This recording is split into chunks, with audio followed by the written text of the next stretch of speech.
Hi everyone, very good morning. मैं अश्विन, स्वागत है आप सभी का मेरे यूट्यूब चैनल पे। आज का सेशन डेली वोकैब का ही सेशन है और ये इस सीरीज़ का सेशन नंबर 11 है। कल शाम को मैंने मॉक टेस्ट नंबर 4 का डिस्कशन कराया था। अभी भी जिन लोगों ने उस वीडियो को ना देखा हो, चैनल की प्लेलिस्ट पे वो भी वीडियो अवेलेबल है, उसे भी देख लें और उससे बेनिफिट ले सकते हैं। चलिए आज के सेशन को स्टार्ट करते हैं और जानते हैं कि कौन कौन से इंपॉर्टेंट वर्ड्स हमने आज के सेशन के लिए रखे हुए हैं। सामने स्क्रीन पे आपको कुछ वर्ड्स दिख रहे हैं। पहला वर्ड उसमें से क्यूपिडिटी है, ये एक नाउन है। दूसरा वर्ड मैंने इम्पेरेटिव चूज किया, ये एक एडजेक्टिव है। वर्ड नंबर 3 जो हमने चूज किया है, इट इज रिससिटेट, ये भी एक वर्ब है। Word number 4 is countermand, it is also a verb. और जो पांचवा यानी कि आखिरी वर्ड हमने आज के सेशन के लिए रखा हुआ है वो है इनडिफरेंट, जो कि एक एडजेक्टिव है। अब हम वन बाय वन इन सारे वर्ड्स के uses, dedicated uses with examples और कुछ सिमिलर वर्ड्स और कुछ कंट्रास्टिंग वर्ड्स यानी कि सिनोनिम्स और एंटोनिम्स को भी समझने का प्रयास करेंगे।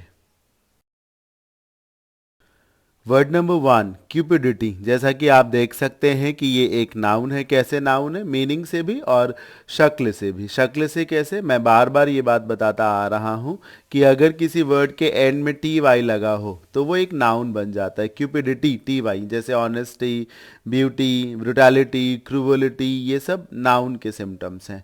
अगर सफिक्स में टी वाई है तो वो एक नाउन है। तो क्यूपिडिटी क्या हुआ? एक नाउन हुआ। मीनिंग क्या है? एक्सेसिव डिजायर और ग्रीड, बहुत ज्यादा इच्छा, इतनी इच्छा कि वो लालच में तब्दील हो जाए। जब इच्छाएं बहुत ज्यादा बढ़ जाती हैं व्यक्ति की, तो व्यक्ति के भीतर लालच आ जाता है, व्यक्ति लालची हो जाता है। राइट कॉर्नर पे आपको एक पिक्चर भी तो दिख रही होगी, उसमें एक व्यक्ति है जो बहुत सारे पैसे सामने उसको देख रहे हैं और सबको देखिए ना कैसे शक्ल से उनको हड़पना चाहता है, एक तरीके से चाहता है कि वो सब उसका ही हो जाए। जैसे बहुत पहले दूरदर्शन पे एक एड के रूप में 2-3 मिनट का एक प्रोग्राम आता था और उसमें कुछ लोग जो है वो लालच को ही दिखाते थे और उसमें लाइन आती थी कि लाओ लाओ, ये भी लाओ, वो भी लाओ, इतने से नहीं भरता मन, उतने से नहीं भरता मन, लाओ लाओ और लाओ, ये भी लाओ, वो भी लाओ। ये सब क्यूपिडिटी में आएगा, लालच। जब आप चाहते हैं कि सब कुछ आपका ही हो जाए तो फिर आप लालची हो जाएंगे, यही है क्यूपिडिटी। एग्जाम्पल नंबर 1 देखिए, Meena got arrested for shoplifting because she could not control her cupidity. Shoplift करने का मतलब है जब कोई दुकान में जाए और वहां से चीजों को चोरी करने की कोशिश करे, शॉपलिफ्टर्स होते हैं। शॉपलिफ्ट करने का मतलब है आप किसी दुकान में जाते हैं और बहाने से कि आप कुछ शॉप करेंगे, लेकिन आप शॉपिंग करने के बजाय चीज़ों को बिना पैसा दिए चोरी से उठाकर भागा है या निकला है चुपके से, वही शॉपलिफ्टिंग है। तो मीना को अरेस्ट कर लिया गया क्योंकि उसने शॉपलिफ्टिंग की थी। और क्यों शॉपलिफ्टिंग की थी? क्योंकि वो अपने लालच को, अपनी क्यूपिडिटी को कंट्रोल नहीं कर पा रही थी। एग्जाम्पल नंबर 2 देखिए, मयंक्स क्यूपिडिटी फॉर वेल्थ। यहाँ से एक बात और समझ सकते हैं कि क्यूपिडिटी जिस चीज़ की हो उसको लेकर आपको प्रेपोजिशन फॉर लगाना चाहिए। Cupidity for wealth, cupidity for fame, किसी को पैसा चाहिए, किसी को शोहरत चाहिए, तो जैसे डिजायर के साथ फॉर लगता है, सिमिलरली क्यूपिडिटी के साथ भी क्या लगता है? फॉर लगता है। तो Mayank cupidity for wealth, Mayank इतना ज्यादा पैसा चाहता था, बहुत लालच था उसके मन में पैसे को लेकर, led him to work 12 hours a day. इसकी वजह से वो एक दिन में 12 घंटे काम करता था, 6 days अ वीक, एक हफ्ते में 6 दिन, और दिन में 12 घंटे काम करता था। ऐसा इसलिए था क्योंकि उसके मन में पैसे को लेकर बहुत लालच था, बहुत क्यूपिडिटी थी, जिसकी वजह से वो दिन में 12 घंटे, हफ्ते में 6 दिन मेहनत करता था। क्यूपिडिटी के साथ कौन सा प्रेपोजिशन मैंने बताया? प्रेपोजिशन फॉर बताया है मैंने। सिनोनिम्स देखिए, सिनोनिम्स में वही वर्ड्स आएंगे जिन सब में लालच हो, हड़पने की बात की जा रही हो, सब कुछ हथिया लेने की, सब कुछ खा जाने की बात हो रही हो। तो एवरिस पहला वर्ड है। एवरिस बहुत ही स्ट्रॉन्ग वर्ड है। कोई आश्चर्यजनक नहीं होगा कि आने वाले किसी सेशन में मैं एवरेस्ट वर्ड को पढ़ाऊं। और देखिए, मैं एक बात फिर से बता दूं कि आपको मैं एक वर्ड नहीं पढ़ा रहा यहां, क्यूपिडिटी नहीं सर। मैंने अभी अभी आपको शॉप लिफ्टिंग का भी मीनिंग बताया है, जो कि 2 हो गया। मैंने अभी अभी आपको बताया कि एवरेज भी होता है, तो 3 हो गए। इस तरीके से सर एक वर्ड के पैरेलल में आप कई वर्ड्स पढ़ते हैं, यही तरीका है वोकैब को इम्प्रूव करने का। वरना जब आपको 10,000 वर्ड्स लर्न करने होंगे तो 10 के दसों हजार वर्ड्स आपको अलग अलग पढ़ने पड़ेंगे, विच इज़ क्वाइट डिफिकल्ट। एक वर्ड के साथ में कई और वर्ड्स पढ़ते हैं। तो एवरेज लालच, जो व्यक्ति लालची होता है उसे एवरीशियस बोलते हैं। अच्छा, ग्रीड लालच जानते हैं, ग्रीडी। कोविटसनेस, कोविटस होने का मतलब भी होता है लालची होना। उसी कोविटस में जब NESS लगा दिया जाएगा तो बन जाएगा एक नाउन। किसी एडजेक्टिव के बाद अगर आप NESS लगा दें तो वो एक एब्स्ट्रैक्ट नाउन या फिर नाउन बन जाता है। जैसे काइंड से काइंडनेस हो गया, केयरफुल से केयरफुलनेस हो गया। फिर लास्ट वर्ड है वोरासिटी। वोरासिटी मतलब जो बहुत खाता हो, वोरासिटी। मैंने अभी पिछले एक सेशन में वोरेशियस वर्ड पढ़ाया था और कहा था वोरेशियस VOR रूट वर्ड है, उससे बनता है, जिसका मतलब सब कुछ हड़प लेने से है, खाने से है। तो जब व्यक्ति बहुत खाएगा तो बहुत लालची ही तो होगा, तो वहीं से वोरेशियस बन जाता है, वोरासिटी भी बन जाता है। तो ये क्यूपिडिटी वर्ड के कुछ सिनोनिम्स हो गए। अभी देखिए मैंने एवरिस के साथ एवरीशियस बताया, कोविटसनेस के साथ में मैंने आपको कोविटस भी बताया, और वोरासिटी के साथ में वोरेशियस भी बताया है मैंने। तो ये सब आप बहुत ही अटेंटिवली सुना करें, जो भी जरूरी लगे उसे नोट डाउन भी किया करें। एंटोनिम्स में वो वर्ड्स आएंगे जिसमें लालच ना हो, झुकाव ना हो, जिसमें आपके भीतर हड़पने के बजाय देने की बात हो, आप सेल्फिशनेस होने के बजाय सेल्फिशलेस हो जाए एक तरीके से। तो जेनरोसिटी उदारता जिसको कहते हैं। डिसइंटरेस्ट मतलब आपको कोई इच्छा नहीं है कि ये चीज़ आपकी हो, और क्यूपिडिटी में आप चाहते हैं कि सब कुछ आपका हो जाए। डिसइंटरेस्ट अगर आपके मन में है तो फिर नहीं चाहेंगे कि सब कुछ आपका हो जाए। जेनरोसिटी का मतलब उदारता से होता है। तो ये था आज के सेशन का वर्ड नंबर 1। कैसा लगा जो मैंने आपको इस वर्ड को डिस्क्राइब किया? मुझे ज़रूर लाइव चैट के माध्यम से बताएं। वर्ड नंबर 2 इम्पेरेटिव है। आज शाम को होपफुली ग्रामर का कोई सेशन हो सकता है, नॉट श्योर, लेकिन मैं कोशिश करूंगा कि ग्रामर का कोई इंपॉर्टेंट कंटेंट आपके सामने लेकर आऊं। वर्ड नंबर 2 देखिए, इम्पेरेटिव। इम्पेरेटिव बहुत ही स्ट्रॉन्ग वर्ड है, मीनिंग से भी और नेचर से भी। इम्पेरेटिव यूज बहुत ज़्यादा होता है। इम्पेरेटिव होने का मतलब एसेंशियल होने से है, जो चीज़ आवश्यक है, जिसका किया जाना बेहद आवश्यक है, बहुत ज़रूरी है, इम्पेरेटिव है। मेरी बात आप समझ रहे हैं ना? इम्पेरेटिव है। जैसे लॉकडाउन के बीच में ये इम्पेरेटिव है कि सरकार जो है, जो भी लोग अपने अपने लिए फूड को अफोर्ड नहीं कर पा रहे हैं, सरकार उन लोगों को फूड आइटम्स की सप्लाई दे। अफोर्ड नहीं कर पा रहे उनको फूड आइटम्स दे, ये इम्पेरेटिव कहा जा सकता है। जैसे इम्पेरेटिव ये भी होता है कि जब हम 18 साल के हो जाएं तो अपना जो वोट डालने का अधिकार है उसका प्रयोग भी करें। ये इम्पेरेटिव हो जाता है। जो चीज़ नैतिक रूप से भी आवश्यक है और जिसके होने से ही ग्रोथ हो सकती है, जो बेहद आवश्यक है, नितांत आवश्यक है, वो इम्पेरेटिव है। एग्जाम्पल नंबर 1 देखिए, अ कॉम्प्रहेंसिव मॉडल ऑफ एजुकेशन। शिक्षा का एक व्यापक मॉडल, मतलब जिसमें हर प्रकार की व्यवस्था हो, छोटी सी छोटी बातों का ध्यान रखा गया। कॉम्प्रहेंसिव मॉडल ऑफ एजुकेशन मतलब जिसमें हर राज्य, हर क्षेत्र, हर प्रकार के विकास की बात शिक्षा जो कर सके, तो यही कॉम्प्रहेंसिव मॉडल ऑफ एजुकेशन होगा। विस्तृत, व्यापक is a imperative for raising standard in youngsters. इस मॉडल की बेहद आवश्यकता है ताकि जो युवा आबादी है, जो यंगस्टर्स हैं, उनका स्तर अच्छा हो सके, उनके स्तर को बढ़ाया जा सके। अभी कई बार ऐसे आंकड़े आते हैं, ऐसे सर्वेज हुआ करते हैं कि ग्रेजुएट्स तो हैं लेकिन लेकिन वो इंडस्ट्री रेडी नहीं है, काम को लेकर वो रेडी नहीं। इंजीनियर्स बन जाते हैं लोग, बीटेक होल्डर्स हैं, लेकिन उन्हें जो है प्रैक्टिकल नॉलेज नहीं हो पा रहा है। क्योंकि कहीं ना कहीं एजुकेशन सिस्टम में खामियां हैं हमारे।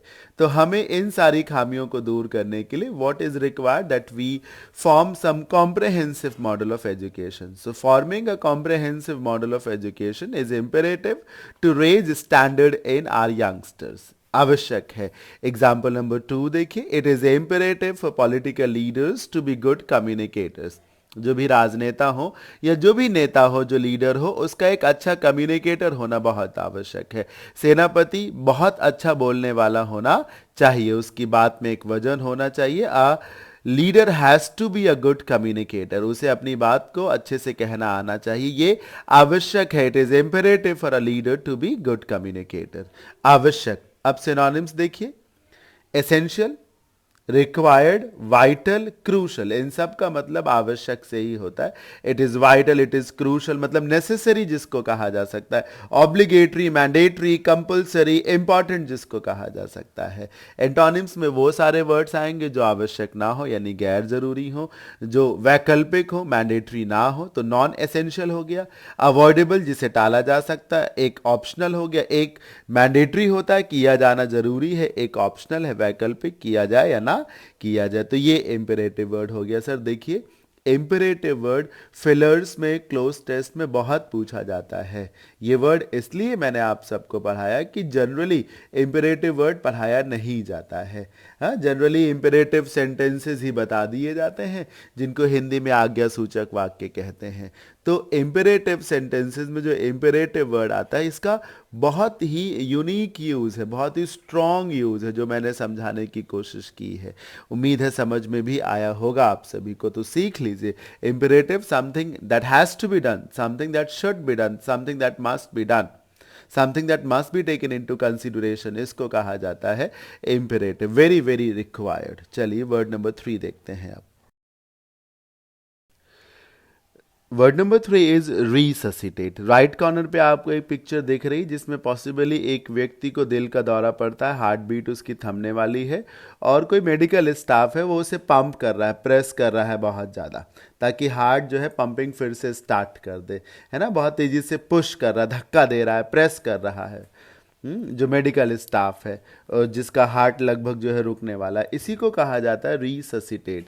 एक जिसमें जान ना हो उसमें जान डाल देना, मरे हुए को जिंदा कर देना, मतलब पुनर्जीवित कर देना। जो इनएक्टिव स्टेट में हो उसे एक्टिव स्टेट में ले आना, जो जर्जर हालत में पहुंच चुका हो उसका नवीनीकरण करा देना, रिससिटेट कहा जाता है। अक्सर इस वर्ड का इस्तेमाल जो है लाइफ के लिए ज़्यादा होता है। कोई व्यक्ति और रिससिटेट का इस्तेमाल इसी तरीके से और ज़्यादा होता है कि किसी की हार्ट बीट रुकने वाली है तो जो तरीके होते हैं उन तरीकों से हार्ट बीट को फिर से शुरू कर दिया जाए। रिससिटेट करना इसको कहा जाता है, नई जान डाल देना। रिससिटेट, री मतलब दोबारा, ऐसे ही एक वर्ड होता है रिसरेक्ट, फिर से इकट्ठा कर लेना, फिर से जीवित कर देना। तो रेनोवेट, रिवाइव, रीबर्थ, ये सारे वर्ड्स जो है रिससिटेट के इर्द गिर्द देखे जा सकते हैं। मतलब नई जान डाल देना, नया जीवन दे देना, नई जान फूंक देना, रिससिटेट करना कहा जाता है। ब्रिंग समवन और something back to an active state, किसी व्यक्ति अथवा किसी स्थिति को फिर से एक्टिव स्टेट में ले आना। एग्जाम्पल नंबर 1 देखिए सर, राइट कॉर्नर पे जो पिक्चर बनी है उसका जरूर बेनिफिट आप उठाएं। ठीक है। Example number 1, although we tried we could not resuscitate the puppy who got hit by the speeding car. Speeding car का मतलब है वो कार जो बहुत तेजी से चल रही हो। तो हमने बहुत कोशिश की लेकिन वो पपी, वो छोटा सा पिल्ला जिसको कहते हैं, कुत्ते का बच्चा, जिसे एक तेजी से आ रही कार ने हिट कर दिया। हमने बहुत कोशिश की कि उसकी जान को बचा लिया जाए लेकिन हम उसकी जान को बचा नहीं सके। We fail to resuscitate the puppy who got hit by the speeding car. Resuscitate, मरने वाला था तो हमने जान डालने की कोशिश की but we fail to do so. Example number 2 देखिए, इसमें किसी व्यक्ति विशेष को बताने की बात नहीं की गई। जैसे एग्जाम्पल नंबर 1 में किसी व्यक्ति को वास्तव में जिंदा करने की बात की गई है ना, पर एग्जाम्पल नंबर 2 में ऐसा कुछ नहीं लिखा है मैंने। हाँ, इसी वजह से, ताकि आपको रिससिटेट का थोड़ा ब्रॉड यूज भी पता चल जाए। पढ़िए, the present outbreak of pandemic कोविड-19, हाल फिलहाल की बात है। आउटब्रेक मतलब बीमारी का बहुत तेजी से बढ़ना, पैंडेमिक वो बीमारी जो दुनिया भर में फैली हुई हो, जो हर जगह हो। Is fast spelling Doom, sir इसे कहीं लिख लीजिए। स्पेल डूम का मतलब है विनाश कर देना। डूम्स डे होता है विनाश का दिन, काल का दिन, कयामत का दिन जिसको कहा जाता है, डूम्स डे। तो स्पेल डूम का मतलब है विनाश कर देना। जर्जर कर देना, बिल्कुल खराब कर देना। तो जो वर्तमान का आउटब्रेक है पैंडेमिक कोविड 19 का, जो वर्तमान में कोरोना वायरस की प्रॉब्लम है जो बहुत तेजी से पूरी दुनिया में फैली हुई है, it is spelling Doom for the world economy. ये बहुत तेजी से दुनिया की अर्थव्यवस्था को उखाड़ फेंक रही है, जर्जर करे दे रही, बर्बाद किए दे रही है। And it will be too hard to resuscitate it. और यकीन मानिए, इस ट्रेजेडी के बाद, इस पैंडेमिक के समाप्त होने के बाद बड़ा मुश्किल होने वाला है कि हम फिर से दुनिया भर की अर्थव्यवस्था को रिससिटेट कर पाए, नई जान दे पाए, ब्रिंग इनटू लाइफ। वर्तमान में जो इतनी ज़्यादा समस्या जिससे पूरा आर्थिक ढांचा जो है दुनिया भर का ध्वस्त होता जा रहा है, तो बड़ा मुश्किल होगा after this pandemic passes over, तो बड़ा मुश्किल होगा इकोनॉमी को फिर से ट्रैक पे लेकर आना, रिससिटेट करना। तो ये थे दो एग्जाम्पल्स रिससिटेट वर्ब के। मुझे ये भी उम्मीद है कि आपको ना तो सिर्फ मेरा पढ़ाने का तरीका अच्छा लग रहा होगा, आपको ये भी अच्छा लग रहा होगा कि मैंने वर्ड्स भी अच्छे ही चूज़ किए हैं, इंपॉर्टेंट वर्ड्स ही चूज़ किए हैं। सिनोनिम्स देखिए, रिवाइव, नई जान डाल देना, रिवाइवल इसी को कहा जाता है। रिवाइव एक प्रोडक्ट भी आता है, कॉटन के कपड़ों में यूज़ किया जाता है। धुलने के बाद रिवाइव प्रोडक्ट अगर इस्तेमाल किया जाए तो फिर से वो नए जैसे लगने लगते हैं। रिसरेक्ट का भी यही मतलब होता है, जब पूरी तरीके से आप बर्बाद हो चुके हो तो फिर से आबाद होने को रिसरेक्ट कहा जाता है। जैसे मेरे पास एक एग्जाम्पल है, कहा जाता है कि पृथ्वीराज चौहान ने मोहम्मद गौरी को बहुत बार हराया था, पर लेकिन हर बार मोहम्मद गौरी फिर से लड़ने के लिए आ जाता है। तो कैसे वो अपनी आर्मी को, अपने सोल्जर्स को, अपनी सेना को रिसरेक्ट कर लेता होगा। अगर 1000 सैनिक उसके पास थे और पृथ्वीराज की सेना ने 900 मार दिए, तो बचे हुए 100 को वो फिर से 1000 में कन्वर्ट कर लेता होगा। तो इसी को कहते हैं रिसरेक्ट करना। रिवाइटलाइज, VIT, वाइट का मतलब ही होता है सर जो मजबूत है, इंपॉर्टेंट, इसी से वाइटल बनता है, हाँ, वाइटलिटी बनता है सर। इसी से एक प्रोडक्ट भी तो आता है, रिवाइटल, नई जान डालते हैं। रिकिंडल, किंडल का मतलब रोशनी दिखाने से होता है, किंडल है ना, अलख जगाना, जिसको रोशनी करना। तो रिकिंडल फिर से रोशनी कर देना, जहां अंधेरा आ गया हो फिर से रोशनी कर देना। रीस्टोर कर देना, जो चीज खो चुकी हो उसे फिर से ले आना, रीस्टोर कर देना। तो ये पॉजिटिव वर्ड है, रिससिटेट। एंटोनिम्स में वो वर्ड्स आने चाहिए जिसमें बर्बादी की बात की जाएगी, डाउनफॉल की बात की जाएगी, विनाश की बात की जाएगी, सड़ने की, खराब होने की बात की जाएगी।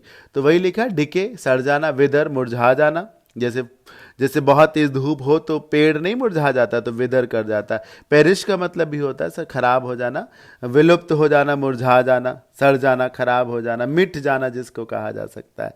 तो ये था आज के सेशन का वर्ड नंबर 3, रिससिटेट, मतलब फिर से नई जान डाल देना, ब्रिंग इनटू लाइफ अगेन। चलिए आगे बढ़ते हैं। देखिए, मैं चाहूँ तो अपने एक ही सेशन को बहुत लंबा खींच सकता हूँ। अभी ये वीडियो, जैसे कि मैं डेली वोकैब के सेशन को 35 मिनट्स के आसपास रखता हूँ, मैं चाहूँ तो बड़ी ही ईजिली इसे 45, 50 या 1 आवर तक खींच सकता हूँ। बस क्या करना है, मुझे इस बीच में बहुत सारी प्रचार वाली बातें करनी कि आप सेशन को लाइक करते रहें, ये करते रहें, वो करते रहें, मेरा ये भी कोर्स है, वो भी कोर्स है ना, ये पेड कोर्स है, ये फ्री कोर्स है, ऐसे तमाम प्रमोशंस मैं करता रहूं तो फिर अभी लंबा खिंच जाएगा। लेकिन ये सब बकवास है, इन चीज़ों में ज़्यादा नहीं पढ़ना चाहिए। मैं देखता हूं कि बहुत सारे बड़े बड़े टीचर्स, छोटे टीचर्स तो अलग बात है ना, बड़े बड़े टीचर्स जो ऑलरेडी बहुत सारी इनकम अर्न कर रहे हैं, उनमें इतना लालच है कि वो अपने सेशन के बीच में, अगर 1 घंटे का सेशन है तो 15 to 20 मिनट्स जो है वो इन्हीं चीज़ों में खपा देते हैं। I don't know why they do not understand कि स्टूडेंट का टाइम इतना इंपॉर्टेंट है कि हमें उसे, we should not take it for granted. लेकिन ऐसा ही करते हैं बड़े बड़े टीचर्स। चलिए, आपकी और अपनी, उनकी अपनी अपनी चॉइस है, आपका उनका मामला है, मैं क्या बोलूँ। वर्ड नंबर 4 देखिए, काउंटरमैंड। काउंटरमैंड का मतलब होता है किसी ऑर्डर को कैंसिल कर देना। इनफैक्ट किसी ऑर्डर को कैंसिल करने के लिए एक नए ऑर्डर को लेकर आना। पहले कोई ऑर्डर आया और फिर दूसरा ऑर्डर आया कि अब पुराना ऑर्डर नहीं माना जाएगा, इस ऑर्डर को माना जाएगा। काउंटरमैंड करने का ये मतलब है। जैसे जैसे अभी बड़ा विवाद हो रहा है इस बात पे कि गवर्नमेंट ने लॉकडाउन 3 में मोस्ट ऑफ द एरियाज में जो लिकर शॉप्स है उन्हें खोलने का आदेश दे दिया है। व्यक्तिगत रूप से तो मैं इस फैसले का समर्थन नहीं कर सकता। मेरी नज़र में ये बहुत ही मायोपिक डिसीजन है गवर्नमेंट ऑफ इंडिया का, या स्टेट गवर्नमेंट, जिनको भी ये डिसीजन लेना हो, कि अच्छा फैसला नहीं है। ऐसे में डोमेस्टिक वायलेंस वैसे ही बढ़ गया है जब लोग घर पे रह रहे हैं, तो डोमेस्टिक वायलेंस के भी बहुत सारे केसेस आ रहे हैं, आप मीडिया में देखते रहते होंगे, न्यूज़ में देखते रहते होंगे। There is an upsurge in domestic violence cases, और उसमें अगर लिकर शॉप्स खुल जाएंगे, एक तो ये एसेंशियल नहीं है, ऐसे में सिर्फ एसेंशियल कमोडिटीज़ वाली शॉप्स को खुलने के आदेश दिए गए। फिर लिकर शॉप्स में बहुत सारी भीड़ भी जमा होती है, आप जानते हैं इस बात को, और फिर इस समय आदमी के पास अर्निंग नहीं है, तो लिकर शॉप्स में जो व्यक्ति जाएगा वो जरूरी चीज़ों के लिए जो पैसा सेव करके रखा गया उसी को तो खर्च करेगा, फिर घर की हालत खराब हो सकती है। तो पता नहीं क्यों सरकार ऐसा कुछ कर रही है। और फिर प्रायः जो लिकर शॉप्स होती है बहुत बड़े बड़े ठेकेदारों की होती हैं, उनको ऐसा सच कोई प्रॉब्लम नहीं है, है ना। अब मैं ये नहीं कह रहा कि पान की दुकानें खोल दें, लेकिन संभवतः पान की दुकानें ये तो छोटे छोटे लोग रखते हैं, जब वो नहीं कह रहे हैं कि कोई बात नहीं, नहीं खुल रही, नहीं खुल रही, कोई बात नहीं है, हम क्राउड को गैदर करते हैं तो क्राउड नहीं गैदर होना चाहिए, तो लिकर शॉप्स भी नहीं खुलनी चाहिए। ये मेरा व्यक्तिगत मानना है, सुझाव है। पता नहीं मुझे इस बात को आपसे शेयर करना चाहिए था यहाँ नहीं, लेकिन मैं इस समय क्लासेस तो ले नहीं रहा, लॉकडाउन की वजह से सब फंसा हुआ है, मैं भी घर पे बैठा हुआ हूँ, तो इसी तरीके से मैं अपनी बात आपसे कह सकता हूँ, तो मैंने बस कह दिया। चलिए वर्ड नंबर 4 काउंटरमैंड को देख लेते हैं। मतलब किसी ऑर्डर को नलीफाई करते हुए दूसरा ऑर्डर ले आना। जैसे वही बात कि लिकर शॉप्स को खोलने का ऑर्डर दिया गया है, अब पब्लिक आउटरेज होता है, लोगों का आक्रोश बढ़ता है, लोग ऐतराज करते हैं, कर रहे हैं बहुत सारे लोग, तो सरकार जो है इस ऑर्डर को कैंसिल करते हुए एक नया ऑर्डर ले आए। तो क्या कहा जाएगा कि गवर्नमेंट ने इस ऑर्डर को काउंटरमैंड कर दिया है। किसी ऑर्डर को कैंसिल कर देना और कैंसिल करने के लिए दूसरा ऑर्डर लेकर आना, कि अब ये ऑर्डर निष्प्रभावी हो जाता है। अब इस वर्ड को समझेंगे कैसे, तो दो बातें हैं। पहली बात, काउंटर करने का मतलब होता है सामना करना, चैलेंज करना। काउंटर अटैक होता है, सामने वाले ने आप पे हमला किया, आपने जवाबी हमला किया, तो काउंटर अटैक किया। और प्रॉब्लम्स को काउंटर करने का मतलब है प्रॉब्लम से लड़ना, फेस करना एक तरीके से, इसी से एनकाउंटर भी बनता है। तो काउंटर का मतलब ही होता है सर फेस करना, चैलेंज करना। और मैंड, ये जो MAND मैंड, इसमें बहुत जान है। मैंड का मतलब ऑर्डर से होता है, मैंड का मतलब ऑर्डर, इसी से सर मैंडेटरी बनता है, मैंडेट बनता है। जैसे जनादेश एक शब्द सुना है, लोगों का जनादेश आता, तो जनादेश मतलब जन प्लस आदेश, तो ऑर्डर आ गया ना, आदेश यानी कि ऑर्डर। तो mand means order, something that has to be done, something that must be done. इसी मैंड से सर मैंडेटरी बनता है, मैंडेट बनता है, काउंटरमैंड बनता है, रेप्रीमैंड बनता है, और भी तमाम वर्ड्स बनते हैं।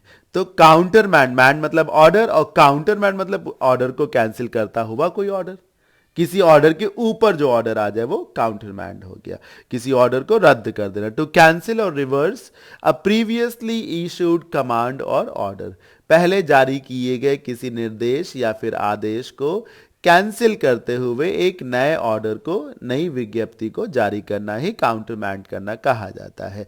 एग्जाम्पल्स देखिए। पहला example, the government's decision to countermand prohibition made alcohol drinkers very happy. मैंने जो एग्जाम्पल लिखा है ये भी इसी से ही रिलेट करके लिखा है मैंने, कि सरकार का जो फैसला है कि वो प्रोहिबिशन को काउंटरमैंड कर देगी। प्रोहिबिशन मतलब कि शराब नहीं पी सकते, मद्यपान नहीं कर सकते, अब उसको काउंटरमैंड कर दिया गया, तो उसको खत्म कर दिया गया, यानी कि शराब पी सकते हैं। इससे जो एल्कोहल ड्रिंकर्स हैं उनको तो खुशी ही हो जाएगी ना, क्योंकि सरकार ने अपने इस फैसले को नलीफाई कर दिया, रद्द कर दिया है। एग्जाम्पल नंबर 2 देखिए।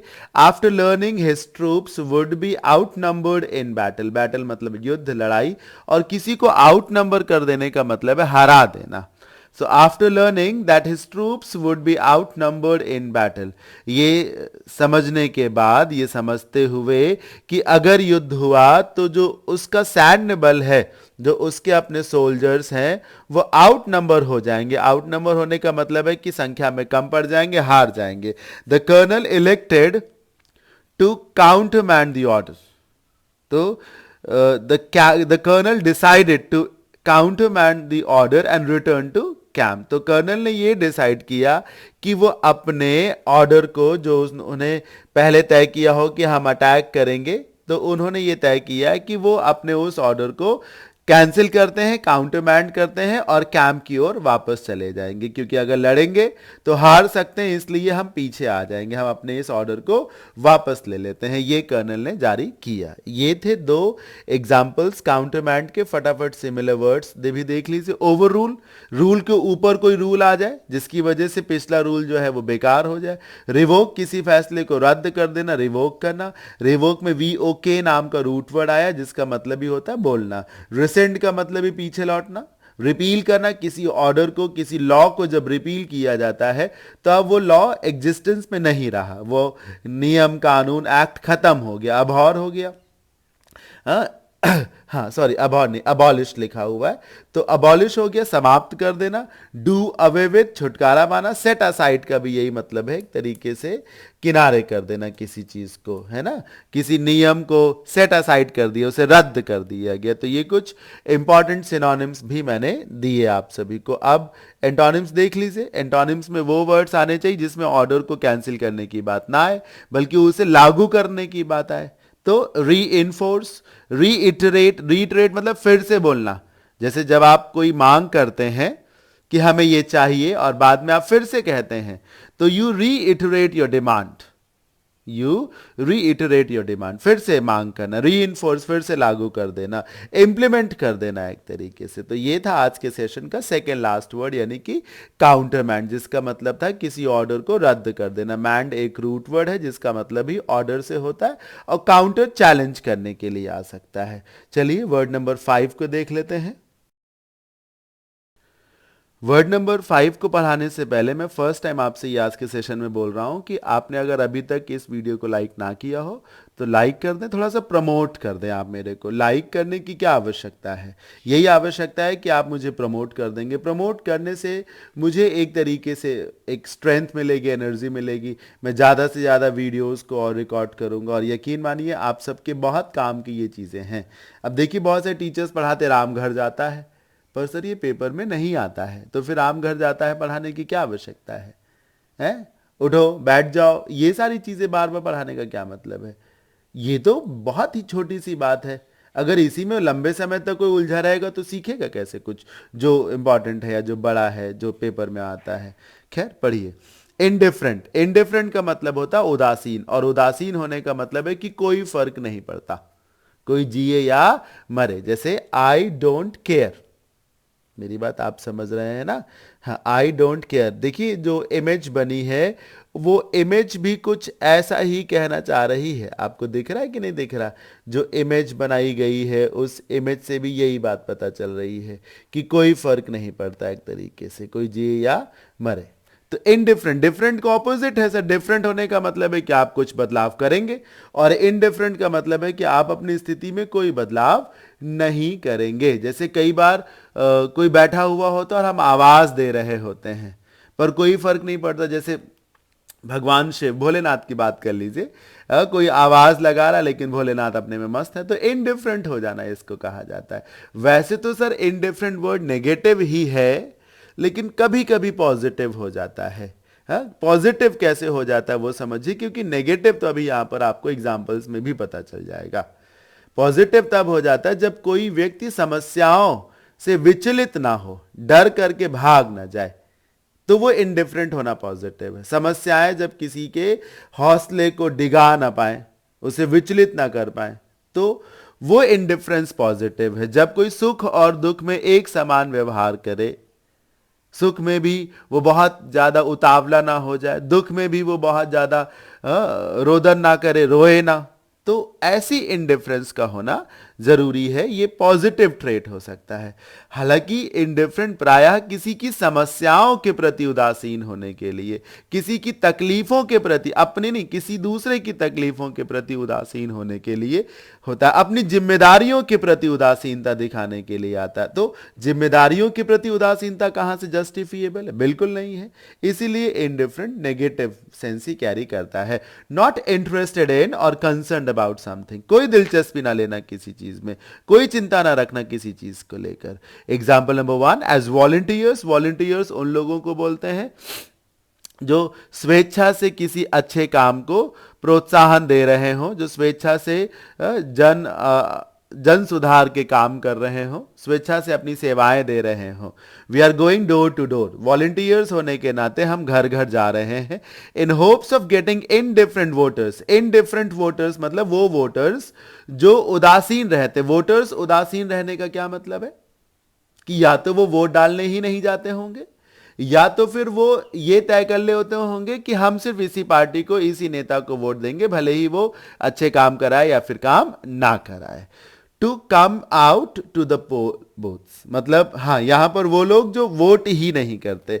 तो वॉलंटियर्स होने के नाते हम घर घर जा रहे हैं, और जो उदासीन वोटर्स हैं, जो वोट नहीं करते हैं, उन्हें उनसे ये गुजारिश कर रहे हैं कि वो बाहर निकले और पोलिंग बूथ्स तक जाएं, वोट डालने का अपना जो अधिकार है उस मताधिकार का प्रयोग करें। तो हम ऐसे लोग जो पोलिंग बूथ्स तक नहीं जाते हैं, जो इनडिफरेंट वोटर्स हैं, उनमें हम एक तरीके से एनर्जी डाल रहे हैं। एग्जाम्पल नंबर 2 देखिए, the lazy baby sitter. Baby sitter उसको बोलते हैं जो केयर टेकर हो, एक तरीके से मतलब जो बच्चे को नरिश करे, जो बच्चे की देखभाल करे, खासतौर पे उस वक्त जो पेरेंट्स बच्चे के आसपास ना हो, पेरेंट्स कहीं गए हुए हो, तो जो घर का नौकर या नौकरानी हो, जो केयर टेकर हो, वो बेबी सीटर कहा जाता है। वॉज इनडिफरेंट टू, फटाक से कहीं लिख लीजिए कि इनडिफरेंट के साथ प्रेपोजिशन टू आता है जब भी कभी जरूरत पड़ती है। तो पिछले एग्जाम्पल में जरूरत नहीं पड़ी, लेकिन यहां जरूरत पड़ रही है।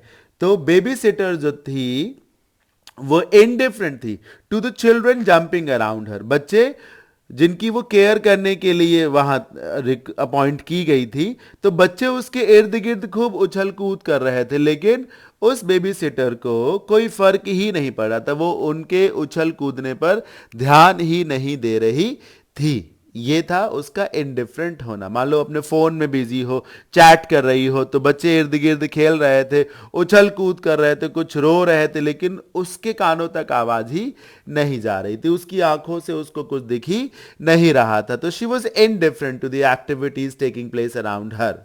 सिनोनिम्स देखिए, अनकंसर्न मतलब चिंतित नहीं है, अनअफेक्टेड प्रभावित भी नहीं होंगे।